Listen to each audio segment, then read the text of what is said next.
Hey, I'm Matt Simons, and you're watching 101.9 KINK Radio in the Skype Live studio. Matt Simons, ladies and gentlemen. Hey, Matt. Hey. Thanks so much for coming to the Skype Live studio today. I know you're busy on your radio tour, visiting some places in the U.S. Wanted to ask you something. You grew up here. You are 29. Happy belated birthday. Thank you. Playing music, writing music for most of your life since you were 12. So music has got to be pretty much in every fiber of your being. But was there ever a point when you thought about something else? Not really. Being totally honest. Actually, I grew up, I was a baseball player growing up. So that's the only, they have a less of a chance of making it than music. And there's never any I'm going to be a scientist, or something that it would actually be a good choice to make.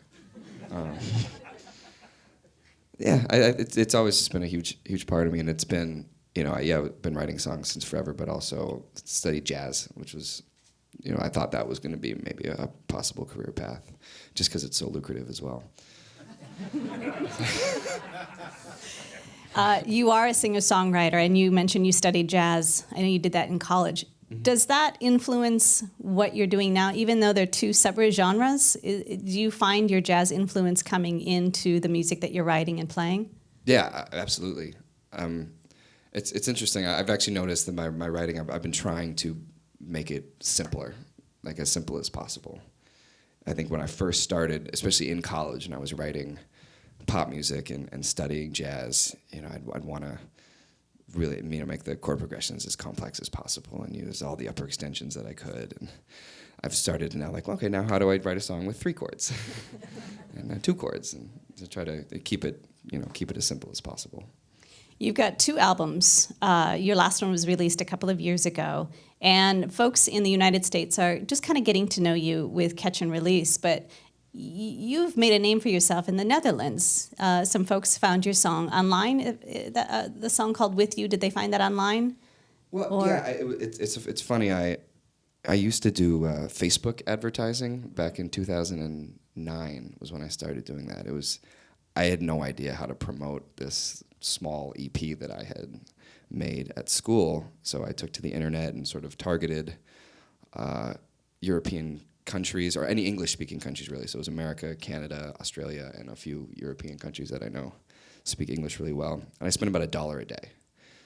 And probably 5 years later, 4 or 5 years later, in 2013, a girl who had clicked on one of those ads in 2009 was working at the biggest television show in the Netherlands. And she was the one that put the song on the show, and that was, overnight kind of became this big hit song in Holland.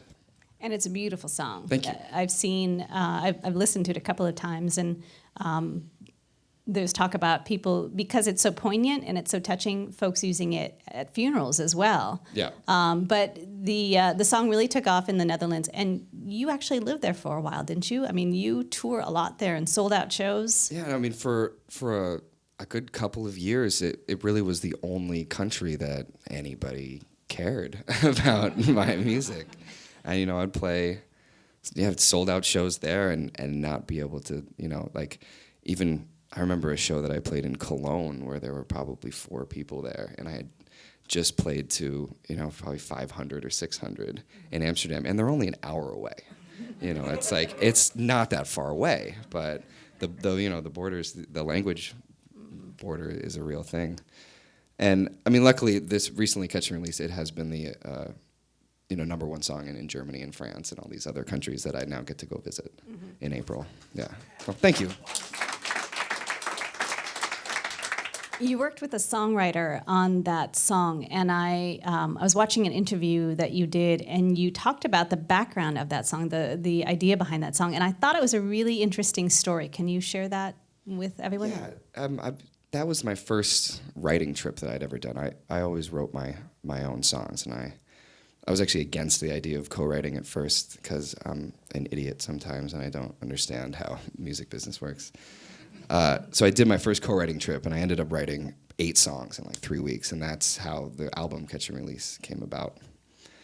And the song, I remember I was staying by Venice Beach Boardwalk, which I don't know if any of you have ever walked there. It's probably one of the more eclectic groups of people in the country. But noticing sort of a commonality between everybody, that we're all kind of just doing the same thing. We're looking for a way to release, the negative energy that we build up throughout the course of either a day or our entire lives. And people doing yoga, and there's people just in a drunken stupor on the side of the street, and that's just different ways of kind of going about the same thing. But the process of songwriting. So you mentioned you've done most of it yourself. Do you enjoy? I suppose it's different with each person, but working with somebody else, what's that process like? Yeah, it's a really interesting and difficult process sometimes, but it can be super rewarding to have multiple brains and multiple experiences kind of adding to a song. I do get the question like, well, how do you start? Like, how do you guys get in a room? And to be honest, it's just as awkward as it sounds.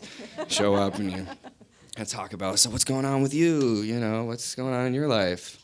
Like, anything really sad happen that you want to write about? Like anything like super weird? That's about as awkward, as it sounds. Yeah, that does sound awkward. So Catch and Release was released a couple of years ago. Are you working on anything else? Will we see some new music, hear some new music from you coming up? Yeah, definitely. It would be great if I could get something out this year. I don't know if it's going to be an EP, an album, or just a single or two. But I was just in LA writing some more songs, and I got probably 3 or 4 that I really like out of those sessions, and hopefully there's some time to produce those this year. I think it's going to be pretty busy, but maybe fall 2016. All right. Yeah. We'll hold you to that. So, please don't. So if you can play a couple more songs before you head out to Denver, we'd love it. Yes. Ladies and gentlemen, Matt Simons.